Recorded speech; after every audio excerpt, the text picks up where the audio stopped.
챕터 1 물질과 과학 부분입니다. 물질은 물체를 이루고 있는 기본 바탕이죠. 크기나 형태에 관계없이 일정한 성질을 갖는 물체를 구성하는 본질을 말합니다.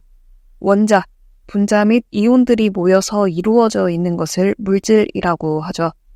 물질에는 순물질과 혼합물이 있습니다. 교재 아래쪽에 보시면은 체크포인트에 순물질과 혼합물에 대해 정의가 나와 있습니다. 참고하시기 바랍니다. 염화나트륨이나 이산화탄소 등과 같이 한 종류의 물질만으로 되어 있어서 고유한 빛, 냄새, 맛, 비종, 녹는 점, 끓는 점 등을 갖는 물질입니다. 물리적으로 분리할 수 없고 끓는 점이 일정하죠. 혼합물의 경우에는 순물질이 2가지 이상 섞여 있는 물질로 균일 혼합물과 불균일 혼합물로 이루어져 있어요. 균일 혼합물은 조성이 일정한 혼합물을 말하죠. 공기나 가솔린이나 설탕물처럼요. 그리고 불균일 혼합물의 경우 순물질이 고르게 섞여 있지 않은 것을 말합니다. 순물질과 혼합물의 차이점은 순물질은 녹는 점과 끓는 점이 일정하다라는 것, 그리고 혼합물은 녹는 점과 끓는 점이 일정하지 않다라는 것, 그리고 순물질은 화학적인 방법으로 분리할 수가 있고요.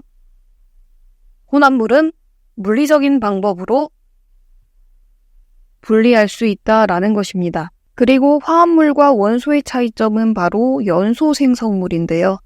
원소의 경우 한 가지 연소 생성물을 발생하는 것을 말하고 화합물은 2가지 이상의 연소 생성물을 발생하는 것을 말합니다. 물질 중 혼합물을 분리하거나 정제하는 방법에는 우선 분리라고 하면은 섞여 있는 물질의 성질의 차이를 이용해서 순물질로 나눌 수 있는 것을 분리라고 하고요. 순물을 제거해서 순물질을 만드는 것을 정제라고 합니다. 고체와 액체 혼합물의 경우 거름 그리고 증류, 고체 혼합물의 경우 분별 결정, 승화, 추출, 액체 혼합물의 경우 분별 증류, 그리고 분별 깔때기법이라고도 하는 밀도차를 이용하죠. 기체 혼합물의 경우 액화 또는 화학 반응을 이용해서 분리, 정제합니다. 체크포인트에 기체 혼합물의 분리 정제에 대해 나와 있는데 참고하시기 바랍니다. 고체와 액체 혼합물을 분리하는 방법 중 거름, 여과법이라고도 하죠. 흙탕물에서 흙과 물을 분리하는 것이 예로 나와 있습니다. 끓는 점 차이를 이용한 것이 증류고요. 분별 결정은 용해도 차이가 큰 고체하고 용해도 차이가 작은 고체의 분리, 석출이죠. 용해도 차에 의해 결정이 석출되어 분리하는 방법, 재결정법이라고도 합니다. 승화성 물질이 승화되어 분리하는 방법, 그리고 추출, 분별 증류에서 분류법은 비등점, 끓는 점 차이를 이용하는 것이죠. 그리고 액화법, 기체 혼합물을 액화시켜 분별 증류하거나 비점 차이를 이용한다 라고 했는데 얘가 나와 있어요. 공기의 액화 분리 관련 문제가 나왔었죠. 액체 공기에서 질소 등을 분리해 산소를 얻는 방법은 어떤 성질을 이용한 것인가? 끓는 점, 비등점이 더 낮은 질소가 먼저 기화한 후 기체 상태의 질소를 얻은 후에 산소를 얻게 되죠. 크로마토그래피, 정지상과 이동상을 이용해서 여러 물질이 섞여 있는 혼합물을 이동속도 차이에 따라서 분리하는 방법이죠. 혼합물의 분리와 정제하는 방법은 참고하시기 바랍니다. 다음은 물질의 상태입니다. 고체, 액체, 기체 3가지 상태를 물질의 3태라고 하는데요. 모든 물질의 물리적 및 화학적 변화에는 반드시 에너지 변화가 따르죠. 고체, 액체, 기체 물질의 상태의 변화 그림을 보시면 고체가 에너지를 흡수해서 용융이 되면 액체가 되고요. 액체가 에너지를 방출해서 고체가 되는 것을 음고라고 하고요. 그리고 액체가 에너지를 흡수해서 기화되면 기체, 기체가 에너지를 방출한 것을 액화라고 하죠. 고체와 기체 사이에는 승화, 라고 합니다. 고체, 액체, 기체에 대해서 체크 포인트에 나와 있는데 잠깐 보실까요? 기체는 분자 간의 간격이 3상태 중에서 가장 크다. 네, 분자 간의 간격이 가장 큽니다. 분자 운동, 진동, 회전, 병진 운동이 가장 활발해서 에너지가 가장 크죠. 액체는 진동과 회전 운동을 하고요. 고체는 분자와 분자 간의 인력이 큽니다. 상평형 곡선을 보시면 AD 곡선은 고체가 에너지를 흡수해서 액체가 되는 용융 곡선이에요. 그리고 액체와 기체 사이의 에너지를 흡수하고 방출하는 기화, 액화 사이를 증기 압력 곡선, 그리고 고체와 기체와 고체 사이의 곡선 AC는 승화 곡선입니다. 점 A는 삼중점으로 고체, 액체, 기체가 공존하고 있는 온도와 압력을 표시한 점을 말합니다. 물의 3상태, 고체, 액체, 기체, 얼음, 물, 수증기에 대해서 3상태를 보시면 물의 현열, 그리고 얼음의 융해열, 물의 기화열, 물의 비열, 얼음의 비열, 수증기의 비열에 대해 나와 있습니다. 현열이라고 하는 것은 상태 변화 없이 온도만 변할 때의 열량을 말합니다. 그리고 수문열이라고도 하는 잡열은 온도 변화 없이 물질의 상태만 변할 때의 열량을 말하고요. 물질 1g을 1도씨 올리는 데 필요한 열량을 비열이라고 하죠. 이 값은 꼭 기억하시는 게 좋습니다. 특히 얼음의 융해열, 그리고 물의 기화열, 그리고 물의 비열을 기억하고 계시는 게 좋아요. 예를 들어서 기출문제 중에서 0도씨의 얼음 10g을요. 모두 수증기로 변화시키려면 약 몇 칼로리의 열량이 필요한가 라는 문제가 있었어요. 0도씨의 얼음을 수증기로 변화시킬 때 우선 0도씨의 얼음에서 0도씨의 물이 되겠죠. 그리고 100도씨의 물이 되었다가 100도씨의 수증기가 됩니다. 0도씨의 얼음이 100도씨의 수증기가 되기 위해서 3단계를 거치죠. 0도씨 얼음이 0도씨 물이 되는 동안에는 융해열, 그리고 0도씨의 물이 100도씨의 물이 되기 위해서는 현열이죠. 그리고 100도씨의 물이 100도씨의 수증기가 되기 위해서는 기화열, 증발잡열이 필요합니다. 그러면 얼음의 융해열 80칼로리 per g 곱하기 10g이죠. 800칼로리가 필요하죠. 첫 번째 단계에서. 그리고 두 번째 단계에서는 1칼로리 per g 도씨 곱하기 10g 곱하기 100에서 0도씨를 빼주죠. 계산해주면 1000칼로리 나와요. 세 번째에서는 물의 기화열 539칼로리 per g 곱하기 10g 5390칼로리입니다. 이 세 가지를 다 더한 7190칼로리가 얼음 0도씨 얼음 10g을 모두 수증기로 변화시키는데 필요한 열량이죠. 관련된 문제는 참고하시기 바랍니다. 4원에서는 결정 구조가 나와 있는데요. 고체의 결정 구조, 그리고 결정에 따른 분류에 대해 나와 있습니다. 우선 결정에서 일정한 녹는 점을 가지는 것을 결정성 고체, 결정의 특성이 없고 녹는 점이 없는 것을 비결정성 고체라고 합니다. 결정성 고체에는 원자 결정, 분자, 이온, 금속 결정이 있는데 결정에 따른 분류표가 나와 있으니 참고하시면 될 것 같습니다. 다음은 원자와 분자 부분 볼까요? 원자는 물질을 구성하는 기본 입자를 말하죠. 정기적으로 중성인 중성자하고 양전하를 띤 양성자로 구성된 원자 핵하고, 그리고 원자 핵을 중심으로 주위에 전기적으로 음전하를 갖는 전자로 구성되어 있습니다. 원자는 핵과 그 주위를 움직이고 있는 음으로 화전된 전자로 이루어져 있어요. 그래서 각 원자 핵은 일정한 수의 중성자와 양성자로 되어 있고 양성자와 중성자의 질량은 거의 같으나 양성자는 양으로 하전되어 있고 이로 인해 핵은 양의 전하를 띱니다. 중성자는 아무 전하를 띠지 않아요. 전자하고 양성자는 전하의 크기가 같습니다. 정기적으로 중성인 원자는 같은 수의 전자와 양성자를 갖고 있어요.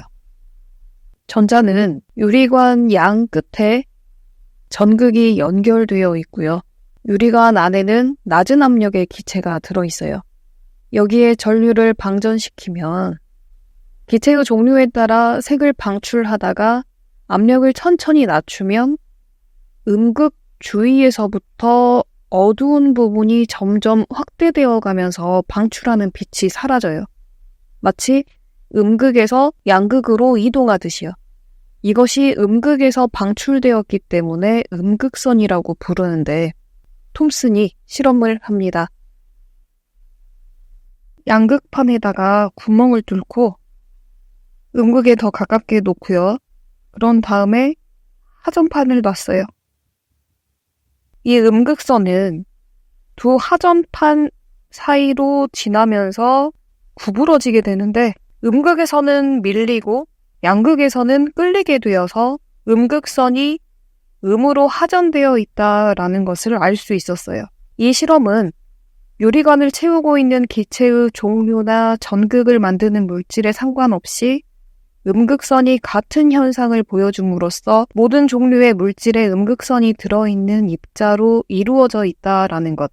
현재 전자로 불리는 음으로 하전된 입자들이 원자를 이루는 구성체라고 주장할 수 있게 된 실험이었습니다. 그리고 알파 입자를 발견한 후에 양으로 하전된 이온을 금속박으로 충돌시켰을 때 어떠한 현상을 보이는지 관찰을 했어요. 대부분 알파 입자들이 금속박을 통과를 했는데 소수의 알파 입자들은 커다란 각도로 산란되거나 되돌아갔어요. 이 금속박에서 알파 입자의 산란 현상을 이용해 원자의 핵 모형을 제안했어요.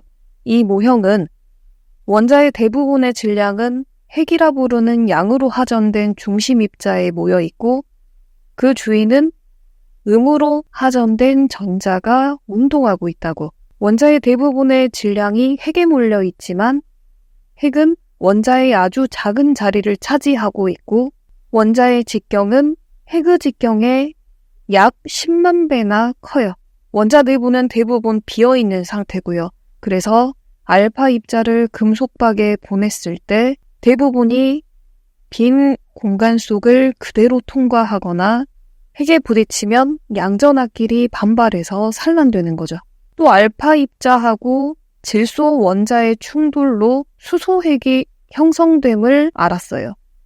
다른 종류의 핵하고 알파 입자 충돌에서도 수소핵이 형성된다는 것이 밝혀져서 원자핵은 수소핵, 즉 양성자를 포함하고 있다라는 것을 알 수 있었죠. 시간이 지난 후에 1930년도에 베릴륨 원자의 알파 입자를 충돌시켜서 물질을 쉽게 통과할 수 있는 복사선을 얻게 되었는데 체드윅이 이 복사선이 양성자와 질량이 거의 같은 중성자로 되어 있다라는 것을 알아내고 이 중성자가 핵의 구성체이고 다른 입자들도 알파 입자로 충돌시키면 중성자로 내보낸다라는 사실이 밝혀졌죠.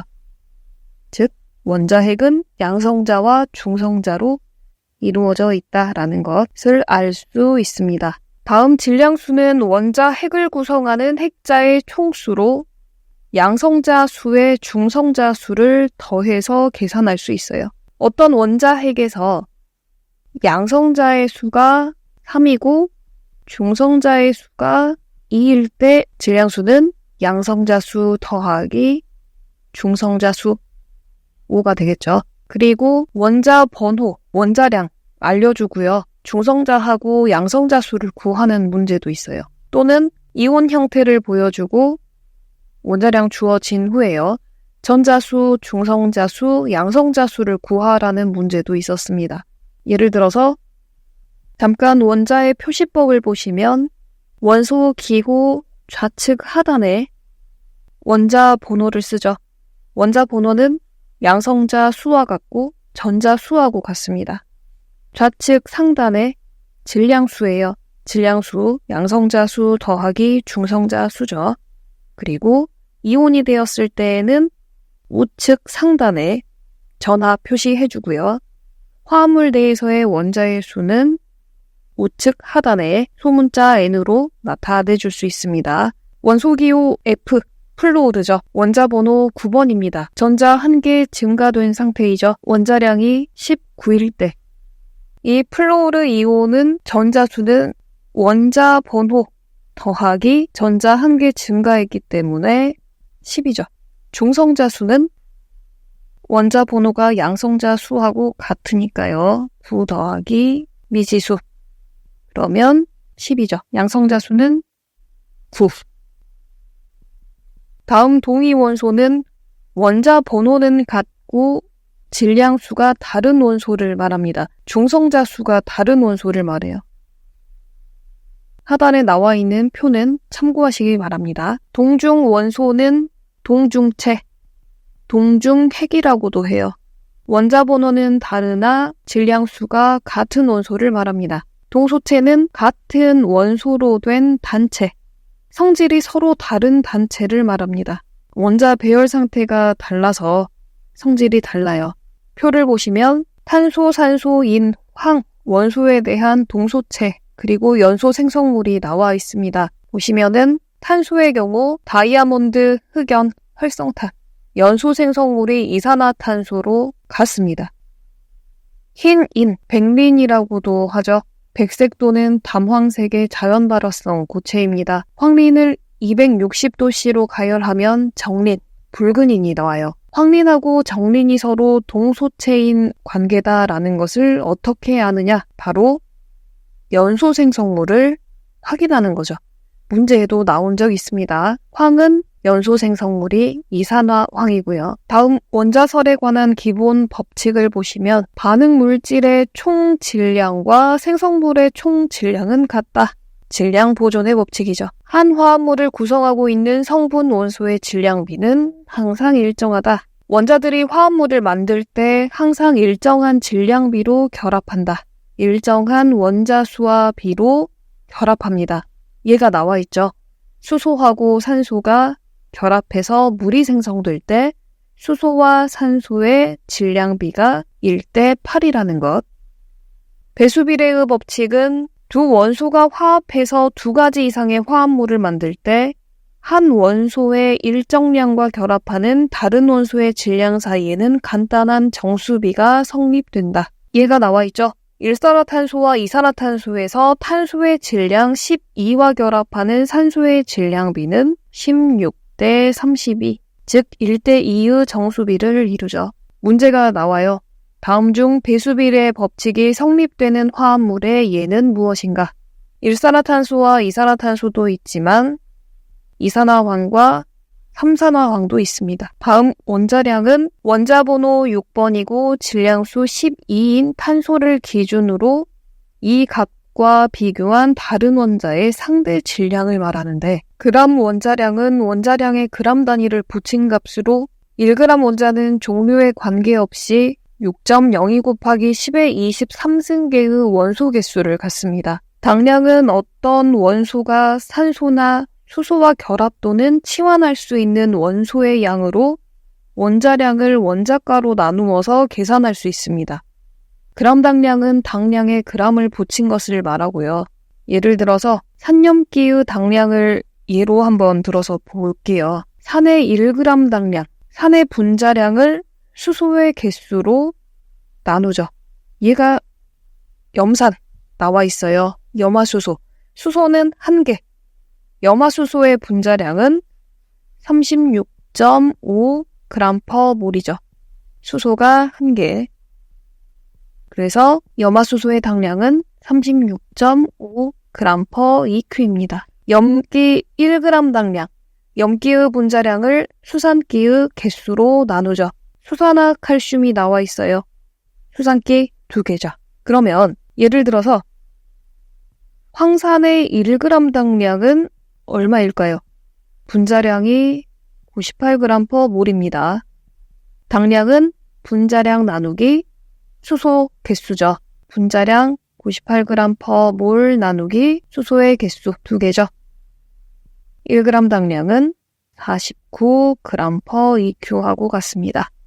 원자량 구하는 방법은 듀퐁프티 법칙과 당량으로부터 구할 수 있습니다. 참고하시기 바랍니다. 분자 및 이온 부분 보시기 바랍니다. 분자는 2개 이상의 원자가 결합해서 이루어진 물질의 특성을 가지는 기본 입자로 분자를 이루는 원자수에 의해 표와 같이 구분할 수 있습니다. 또한 아보가드로 분자설은 읽어보시고요. 분자량은 원자량의 총합으로 얘가 나와 있어요. 물 분자의 분자량은 수소의 원자량 2개에 산소의 원자량 16을 더해서 계산할 수가 있죠.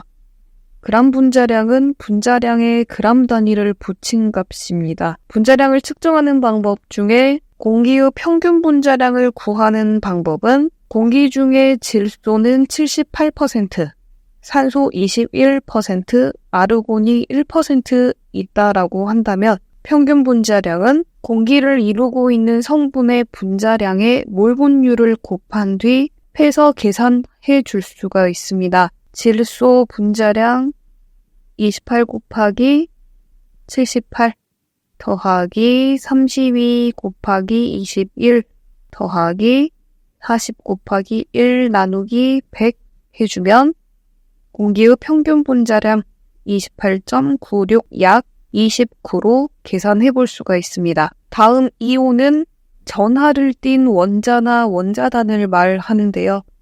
이때 원자단은 여러 개의 원자가 모여 마치 하나의 이온처럼 작용하면서 화학 반응이 진행될 때 더 이상 쪼개지지 않는 원자들의 집단을 말합니다. 그리고 원자가 전자를 잃으면 플러스 전하를 띤 양이온이 되고요. 원자가 전자를 얻으면 마이너스 전하를 띠는 음이온이 되죠. 다음 분자설에 관한 기본 법칙으로 기체 반응의 법칙은 화학 반응에서 반응 물질과 생성 물질이 기체일 때 반응하는 기체와 생성되는 기체의 부피 사이에는 간단한 정수비가 성립된다라는 것입니다. 체크 포인트에 보시면 몰 B는 부피 B하고 같고 개수 B하고도 같습니다. 예를 들어서 암모니아 합성할 때 수소 12리터하고 질소 12리터가 반응이 완료된 후에 남은 기체가 무엇일까요? 개수 B는 3대 1입니다. 질소가 4리터 반응하고 8리터가 남겠죠.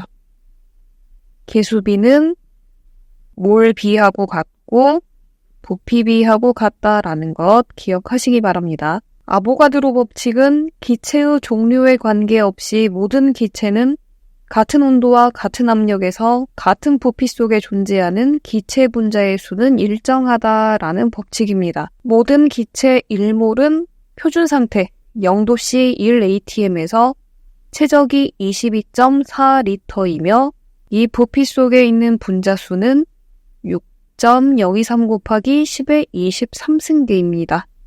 보일의 법칙은 온도가 일정할 때 압력과 부피 관계를 나타낸 법칙이에요. 일정한 온도에서 모든 기체의 부피는 압력에 반비례하죠. 샤를의 법칙은 압력이 일정할 때 온도와 부피 관계를 나타냈습니다. 일정한 압력에서 모든 기체의 부피는 절대 온도에 비례한다. 보일-샤를의 법칙은 일정한 기체의 부피는 압력에 반비례하고 절대 온도에 비례한다라는 법칙이죠. 체크 포인트 보시면 분자식과 실험식과의 관계가 나와 있습니다. 분자식은 실험식에 정수를 곱해서 계산할 수가 있죠. 그리고 실험식 B는 각 성분의 질량을 원자량의 B로 나누어서 계산할 수 있습니다. 예를 들어서 아세트알데히드. 탄소 12 더하기 3 더하기 12 더하기 1 더하기 16 전체 44g/몰로 탄소, 수소, 산소 순서로 전체 질량 중 몇 %인지 구해보도록 하겠습니다. 전체 44g/몰 중에서 탄소는 24 곱하기 100 해주면 54.6%, 그리고 수소는 전체 44 중에 4 곱하기 100 해주면 9.1%, 산소는 44 중에 16 곱하기 100, 36.3%죠. 산소의 경우는 전체 100에서 54.6 더하기 9.1을 빼줘서 계산할 수도 있습니다. 실험식을 구하기 위해서 질량을 원자량으로 나누면 54.6g 나누기 탄소 12g/몰로 나눠줍니다. 그러면 4.55 몰이 나오고요. 수소의 경우 9.1g 나누기 1g/몰 해주면 9.1몰. 산소의 경우 36.3g 나누기 16g/몰 해주면 2.27몰이 나오죠. 산소가 2.27몰입니다. 몰비 계산해주기 위해서 각각 2.27몰로 나누어 줘야 되겠죠. 그러면 탄소 2개, 수소 4개, 산소 하나인 실험식을 얻을 수 있습니다.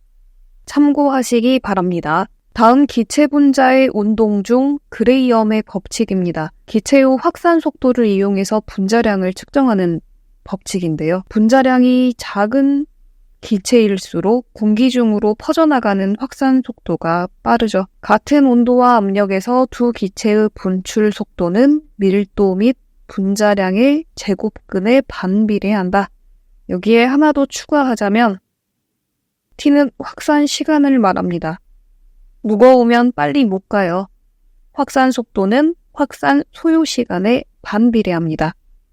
기체의 확산 속도는 분자량과 밀도가 작을수록 확산 속도가 빠르다. 그리고 체크 포인트를 보시면은 기체 분자의 몰수 계산하는 방법이 나와 있으니까요. 이것은 꼭 기억하시기 바랍니다. 몰수는 질량을 분자량으로 나눈 것과 같다라는 것. 3번 혼합 기체의 압력과 몰 분율과 부분 압력은 같이 보도록 할게요. 돌턴은 1801년에 혼합물 중 각 기체 성분은 혼합물의 전체 압력에 기여한다라고 제안을 했습니다. 즉, 기체 혼합물의 전체 압력은 각 기체 성분의 개별적인 압력의 합과 같다라고 했어요. 각 기체 성분의 부분 압력의 합은 전체 압력, 즉 부분 압력들의 총합이죠. 앞에서 PV는 nRT라고 하는 이상기체 상태방정식에서 압력이 기체의 몰수하고 온도의 곱을 부피로 나눈 값에 비례한다는 관계를 알 수가 있죠. 이때 혼합기체의 분합비는 몰비하고 같다라는 것으로부터 전체 압력분의 성분의 압력은 전체 몰수분의 성분의 몰수하고 같아요. 전체분의 1이라는 성분의 압력은 전체 몰수분의 1이라는 성분의 몰수하고 같다. 이것은 앞에서 공기의 평균 분자량을 계산할 때 언급한 적이 있는데 전체 중에 성분인 분율과 같습니다. 그래서 성분 1의 압력은 전체 압력의 몰 분율을 곱한 것과 같습니다. 다음 화학식의 종류에는 물질의 구성 원자를 원소기호로서 가장 간단하게 표시한 화학식인 실험식.